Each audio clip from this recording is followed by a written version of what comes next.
From total failure to Pakistan's most loved SUV. This is the story of Kia Sportage. Fast forward to 2019, इस गाड़ी ने पाकिस्तान की car market की जो shape है उसको टोटली चेंज कर दिया था। किया मोटर्स, लकी मोटर्स ने जब पाकिस्तान में ये गाड़ी लॉन्च की तो उसके फौरन बाद कोविड आ गया, जिसकी वजह से कई जो और कंपनीज पाकिस्तान में आनी थी वो अपनी गाड़ियां लॉन्च ना कर सकी। उसकी वजह से इस गाड़ी की जो सेल है वो रॉकेट हाई हो गई। पाकिस्तान में हमें हर तीसरी जो एसयूवी नजर आती थी वो एक टाइम पे किया स्पोर्टेज हो गई। इसकी वजह से ही ये गाड़ी पाकिस्तान की फेवरेट एसयूवी बन गई। और अब एट दिस पॉइंट मैं देखता हूँ तो मेरी नजर में किया लकी मोटर्स ने इतनी स्पोर्टेज बेच ली है कि वो अब सिर्फ अगर इनके पार्ट्स ही बेचे तो वो कंपनी आराम से एक्सेल कर सकती है। ये वैसे तो किया स्पोर्टेज की 4th जनरेशन है और ये इंटरनेशनल मार्केट में 2016 टू 2021 तक रही, बट पाकिस्तान में ये 2019 टू 2025 के स्टार्ट तक रही और ये पाकिस्तान में बहुत ज्यादा सेल हुई। इसकी सेल की एक मेजर वजह ये थी कि पाकिस्तान में एक मेजर मार्केट गैप था, जिसमें हमें होंडा सिविक या फिर टोयोटा ग्रैंडी और फिर टोयोटा फॉर्च्यूनर के दरमियान में कोई गाड़ी नहीं मिलती थी। ये दो मेजर लीग डिफरेंसेस थे, जिसकी वजह से जब ये गाड़ी पाकिस्तान में आई तो मार्केट में इसको कंज्यूमर्स ने बहुत अच्छा वेलकम किया और इस गाड़ी की जो सेल्स है वो बहुत अच्छी हुई। इस गाड़ी में हमें बेसिकली 3 वेरिएंट्स मिलते थे, जिसमें top of the line AWD था जो ऑल व्हील ड्राइव था, फिर FWD था जो फ्रंट व्हील ड्राइव था, और थर्डली हमें इसमें स्पोर्टेज अल्फा मिलती थी जो इसका बिल्कुल बेसिक वेरिएंट था। और फिर कंपनी ने इसमें थोड़ा सा एडिशनल पैकेज लॉन्च किया जो कि लिमिटेड था। अब अगर इस गाड़ी के डिजाइन की बात करें तो सबसे पहले इसमें हमें सिग्नेचर टाइगर नोज ग्रिल मिलती है जो कि ब्लैक कलर में है और वो इसकी खूबसूरती को एनहांस करती है। फिर नीचे हमें जितनी स्कर्टिंग है, जितने एक्स्ट्राज है वो पियानो ब्लैक कलर में मिलते हैं, वो भी इस गाड़ी में एक मेजर एनहांसमेंट करते हैं। इसके बाद अगर देखें तो जो इसकी लाइट्स हैं वो LED में हमें मिलती थी, वो काफी अच्छी थी। और फिर साइड की तरफ अगर आते जाएं तो हमें इसमें इसका जो डिजाइन है वो काफी बैलेंस मिलता था। फिर नीचे जैसे मैट ब्लैक कलर यूज हुआ है व्हाइट के साथ, वो भी इसको काफी खूबसूरत बनाता था। फिर इसमें हमें रूफ रेल्स मिलती थी। फिर थोड़ी सी और साइड प्रोफाइल की बात करें तो इसमें स्मूथ करेक्टर लाइंस हैं जो इसको काफी बैलेंस बना रही हैं। फिर साइड जो है वो काफी खूबसूरत लगती है। और बैक पे अगर आ जाएं तो रियर डिजाइन जो है इसका वो थोड़ा सा स्पोर्टी लगता है हमें। इस तरह इसकी जो टेल लैंप है वो जा रही है, काफी इसको स्पोर्टी बनाती है। फिर अगर इसके जो प्रोपोर्शन है उनकी बात करें तो बहुत ही बैलेंस्ड है। बैक साइड से भी गाड़ी का जो स्टैंड है वो इसके डिजाइन की वजह से काफी वाइड लगता है और फिर ये स्लाइटली लिफ्टेड गाड़ी लगती है पीछे से अगर देखा जाए। और अगर हम रिम्स पे आ जाए तो इसमें हमें 18 इंचेस के अलॉय रिम्स मिलते हैं।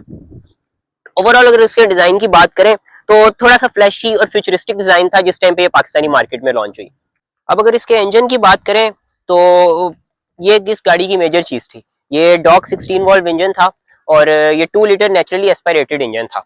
इसकी हॉर्स पावर जो थी वो 155 थी और ऑलमोस्ट ये 190 to 195 newton metres of torque produce करता था। जो ट्रांसमिशन थी वो 6 स्पीड थी। और अगर इसके वेरिएंट्स की बात करें तो फ्रंट व्हील ड्राइव वेरिएंट था इसमें, जो कि मैं ओवरऑल कहूँ तो वो गुड फॉर सिटीज है। AWD जो था वो थोड़ा सा हाईवेज और रफ पैचेस के लिए।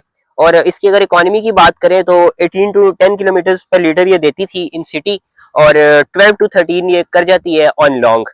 इसके इंजन की एक और जो मेजर चीज मैं आपको बताना चाहूंगा वो ये है कि ये वही इंजन है जो कि इस जनरेशन की हुंडई ट्यूसन में भी मिलता था, क्योंकि ये सिस्टर कंपनीज हैं हुंडई और किया, तो इस वजह से इनके जो इस सेगमेंट की गाड़ियों के प्लेटफॉर्म है उसमें बहुत ज्यादा चीजें मैचिंग होती हैं।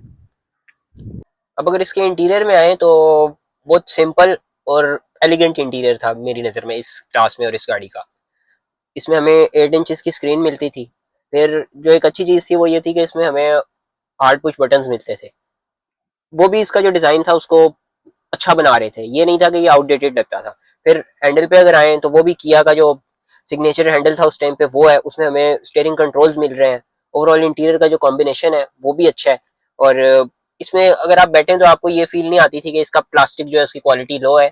इसका जो प्लास्टिक था वो एक सॉलिड प्लास्टिक था और उसमें जो साथ उन्होंने पैचेस दूसरे मटेरियल्स के यूज किए हैं वो इसको काफी खूबसूरत बना देते थे। हाँ, एक चीज जो इधर से मैं पैसेंजर साइड की तरफ हम करना चाहेंगे कैमरा, वो ये थी कि इसमें आपको हैंडल मिल जाता था और इधर चूंकि कंट्रोल्स काफी ज्यादा दिए हुए थे कंपनी ने तो इधर आपको वो हैंडल नहीं देते थे। इसी तरह बाकी दरवाजों पे था।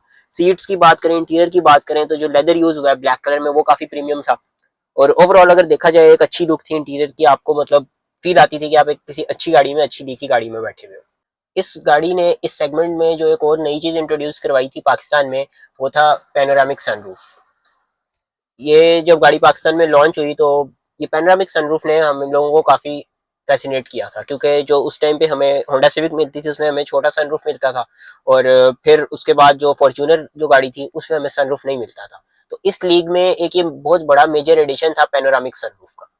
अब कुछ इसके अगर मेन फीचर्स की बात करें तो इसमें हमें क्रूज मिलता था, फिर इसमें हमें एयरबैग्स मिलते थे, और इधर अगर देखा जाए तो इसमें हमें क्लाइमेट कंट्रोल मिलता था, पार्किंग ब्रेक मिलती थी, और डिफरेंट ड्राइविंग मोड्स मिलते थे।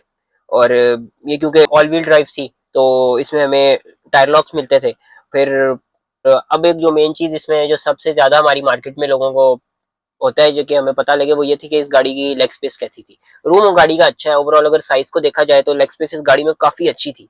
आप फ्रंट सीट्स पे भी देखें, बैक सीट्स पे भी ओवरऑल लेग स्पेस जो है देखा जाए तो गाड़ी का इंटीरियर और एक ग्रैंड लुक के साथ बहुत परफेक्ट स्पेस थी।